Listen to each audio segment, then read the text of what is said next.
توبہ کی مثال مرہم آئنٹمنٹ کی سی ہے. حضرت حکیم الامت مجدد ملت حضرت مولانا شاہ شریف علی تھانوی صاحب رحمۃ اللہ علیہ کے ملفوظ. اور گناہ کی مثال آگ سی ہے. پہلی دفعہ سنا, حضرت سے برنال تو سنا تھا, یہ انداز پہلی دفعہ. اور گناہ کی مثال آگ کی سی ہے. مرہم تو اس لیے ہے کہ اتفاق سے اگر جل جاوے تو مرہم لگا دیا جاوے, اس لیے نہیں ہے کہ اس اعتماد پر کہ ہمارے پاس مرہم ہے آگ میں جلسہ کریں. جس شخص کے پاس نمک سلیمانی یعنی ہاضمے کی دوا ہو, اس کو یہ کب روا ہے کہ جان بوجھ کر بہت سا کھایا کرے. نمک سلیمانی تو اس واسطے ہے کہ اگر اتفاق سے بہت کھا جاوے تو نمک سلیمانی کھا لیا جاوے یعنی صفوف عازم, اس سے کھانا ہضم ہو جائے گا, کھانا ہضم ہو جاوے گا, جو حضرت مجد کے جملے ہیں, مزہ زیادہ ہے جناب, ہو جاوے گا. اور جو ایسا کرے گا یعنی بہت زیادہ کھانے کی عادت بنائے گا, ایک روز جان سے ہاتھ دھوئے گا. اسی طرح جو شخص توبہ کے اعتماد پر گناہ کرتا رہے گا, ایک دن عجب نہیں کہ وہ ایمان سے ہاتھ دھو بیٹھے. غرض یہ کہ توبہ کے بھروسے پر گناہ کرنا بہت حماقت ہے.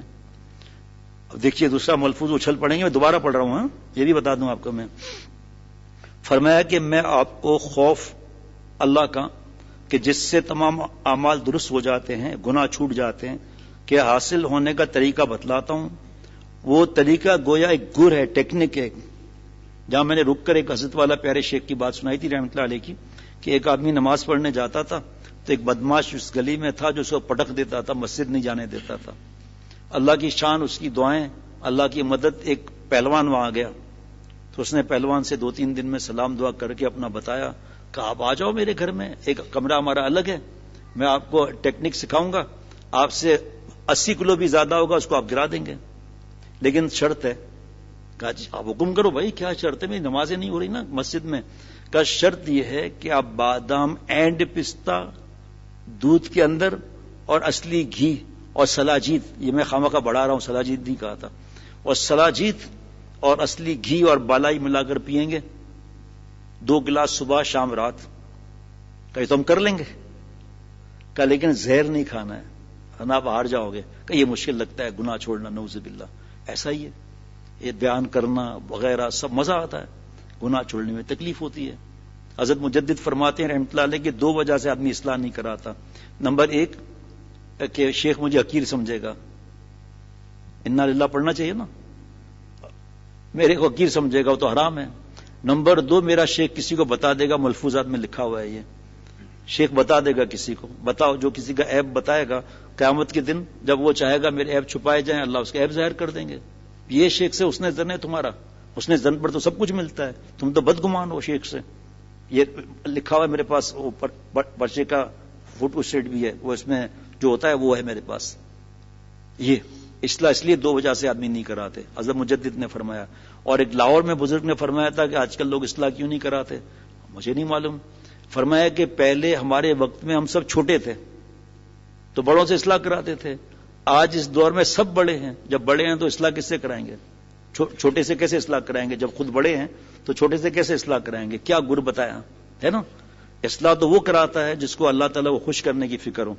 جناب وہ میں اپنی طرف سے نہیں کہتا, بلکہ وہ بھی حق تعالی ہی کا ارشاد ہے. وہ یہ ہے وَلْتَنْظُرْ نَفْسٌ مَا قَدَّمَتْ لِغَدٍ, اور ہر جان اس پر غور کرے کہ اس نے کل کے لیے کیا عمل آگے کیے ہیں. یعنی فکر آخرت کیا کرو, اور فکر آخرت کا طریقہ یہ ہے ایک وقت مقرر کر لو, مثلا سوتے وقت روزانہ بلا ناغہ بیٹھ کر سوچا کرو, لیٹے نہیں, کہ لوٹنے کی جگہ یعنی آخرت کیا ہے یہ سوچو, اور مر کر ہم کو کیا پیش آنے والا ہے, مرنے سے لے کر جنت میں داخل ہونے تک جو واقعات ہونے والے ہیں سب کو سوچا کرو, کہ ایک دن وہ آئے گا کہ میرا اس دار فانی سے کوش ہوگا. سب سامان, مال, اسباب, باغ, نوکر چاکر, اولاد, بیٹا بیٹی, ماں باپ, بیوی بچے, بھائی, قریب کے رشتہ دار, دوست دشمن یہیں رہ جاویں گے. میں تنے تنہا سب کو چھوڑ کر قبر کے گھڑے میں جا لیٹوں گا. وہاں 2 فرشتے آویں گے, اگر میرے دن بھلے ہیں تو اچھی صورت میں, ورنہ خدا نخواستہ ڈرانی صورت میں نہایت ہولناک آواز سے آ کر سوالات کریں گے. پس اے نفس اس وقت کوئی تیرا یار اور مددگار نہ ہوگا, تیرے اعمال ہی وہاں کام آویں گے. اگر سوالات کے جواب درست ہوں گے تو سبحان اللہ, جنت کی طرف سے کھڑکی کھل جائے گی. اور اگر خدا نخواستہ امتحان میں ناکام رہا تو قبر دوزخ کا ایک گڑھا ہے. اس کے بعد قبر سے اٹھایا جاوے گا, نامۂ اعمال اڑائے جاویں گے, حساب کتاب کے لیے پیش کیا جاوے گا, پل صراط پر چلنا ہوگا. اے نفس تو کس دھوکے میں ہے؟ اور ان سب واقعات پر تیرا ایمان ہے اور یقیناً جانتا ہے کہ یہ ہو کر رہیں گے, پھر کیوں غفلت ہے؟ کس وجہ سے گناہوں کے اندر دلیری ہے؟ کیا دنیا میں ہمیشہ رہنا ہے؟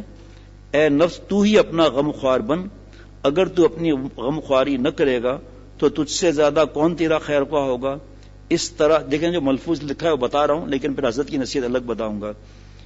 اس طرح گھنٹہ ڈیڑھ گھنٹہ روزانہ ان واقعات کو تفصیل سے سوچا کرے. حضرت نے فرمایا خوف اتنا ہوگا کہ گھبرا نہ جاؤ. چند منٹ, ابھی میں نے پڑھا تو 4 منٹ لگے ہوں گے نا, ہم جب عمل کریں گے 4 منٹ تھوڑی لگیں گے, صرف ایک دفعہ دن میں جناب.